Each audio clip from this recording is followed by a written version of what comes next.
Yes, welcome friends. We are back again from our break.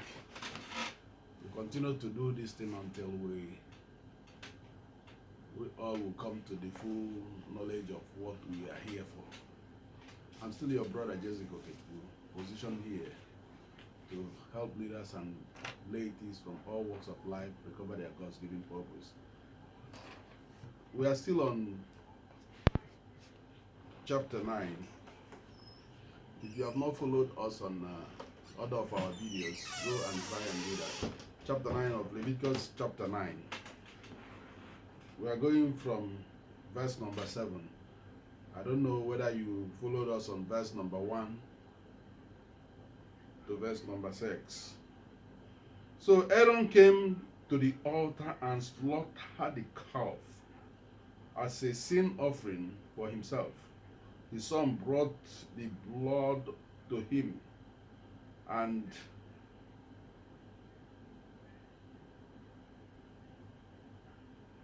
he dipped his finger into the blood and put it on the horns of the altar. The rest of the blood he poured out at the base of the altar. On the altar he burned the fat, the kidney, and the covering of the liver from the sin offering, as the Lord commanded Moses.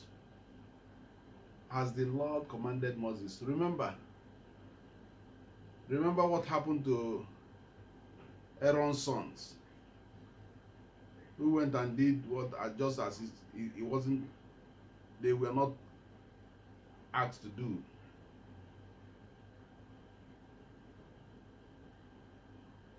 And we got that one at chapter 10. Chapter number 10. What happened to them? But this place here is when they were just walking, arranging the things of God as Moses allowed them. As Moses ordered them that the Lord, this is as the way Moses instructed them, so that you can understand it. Moses instructed them the way God has said. As a minister, you walk the way God has said, not the way you have said. Then listen. Then he slaughtered the burnt offering. His sons handed him the blood, and he sprinkled it against the altar on all sides. They handed him the burnt offering piece by piece, including the head, and he burned them on the altar. He washed the inner part of the legs and burned them on top of the burnt offering on the altar. When I talked about these places, some persons will say, why is it we are not following this very way on the things, this kind of rituals? Because Jesus has already came. Jesus has already come. Jesus has already here. He has already come here. He came for this purpose. But this place, like I told you, this place was a symbol when God was preparing people. I taught this place, chapter 9, because I did not explain it on the other chapter. So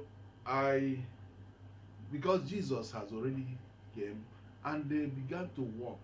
And you ask, if you have not seen my video on where I talk about the blood in the altar, how God, why? Some of the videos in their topic, you might not carry blood like that. That's why I ask you, subscribe to follow the videos so that you understand the topics we are treating, each topic by topic we are treating. So, they were these 10 people who in chapter 10, God killed them because of no what. But here, in this chapter 9, you remember they are still the same people they were still serving. They were serving. Why am I bringing here? If you a minister or if you a laity who is called into the works of God, although I know everyone is called, but people who decided they want to, they are called, and they announce that they are called. The Lord said that you, when you put your hand in the plow, you cannot take it back. Listen, the people who have declared that they are called as the servants of God, you have to be careful on the way you behave. That's why Jesus said that we are in the world, but we are not of the world. We have to be careful. If you have not seen my video or where I speak about that, on how we are in the world and that we are not of the world, where I used COVID-19, what happened in COVID-19, to give you illustrations. Go and look for it, search for it. If you have not subscribed, I encourage you to subscribe and share the video so that people will learn. Then you see to this place that he gave them. You ask, why is it that God is asking for these ones, this and this, the blood? And you know, if you have not followed us on how we started, go and try to read from where we started. Even if you are not starting from Genesis chapter 1, but Genesis is the beginning where you're supposed to learn everything. If you want to be part of the people who God will use as change makers, you have to learn everything. But I will encourage you to go from chapter 1 of Leviticus so that you hear the videos about them, so that you now know where we are, what we are talking about, why God used this illustration, why God used this symbol. I call it symbol. From the word symbol, it gets symbolized. Say this thing, why God used this place to teach man on the way to walk with him. On the way to walk with him. Remember, when God created man in his own image after his likeness, the Bible said at the end of the day that the Lord comes down to fellowship with man.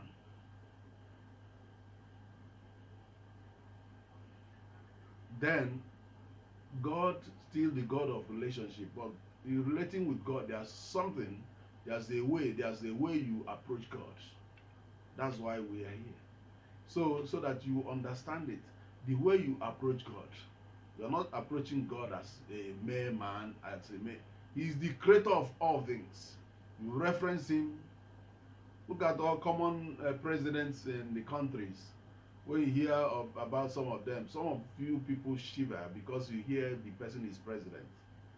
God has put in you more than that of the president. God has put in you more than that. The president is not an honor.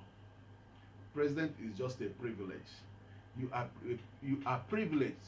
If you understand what leadership is, you are privileged to be part of people whom God will use to guide your people. That's what leadership is. I've heard so many persons who say leadership is an influence. What are you influencing? You can influence the good, you can influence the bad. That's no leadership.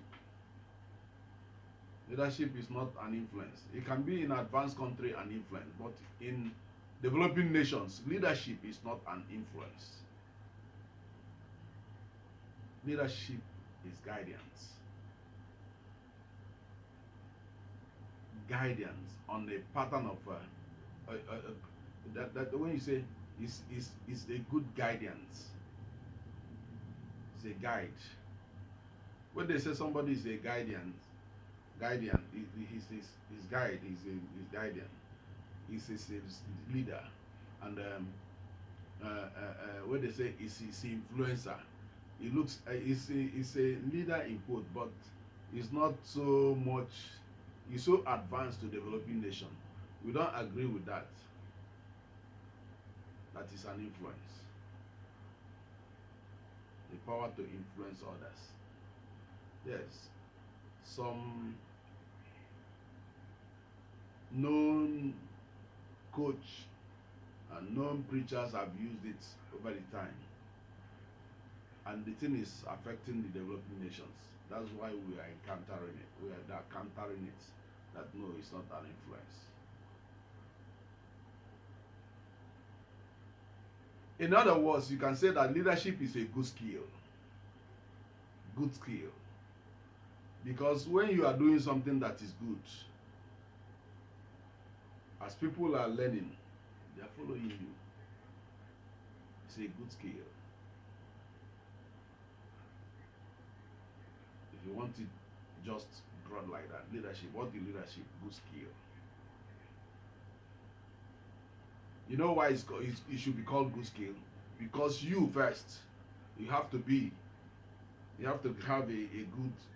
have a good skill. From that good skill you have, people will look at you and follow.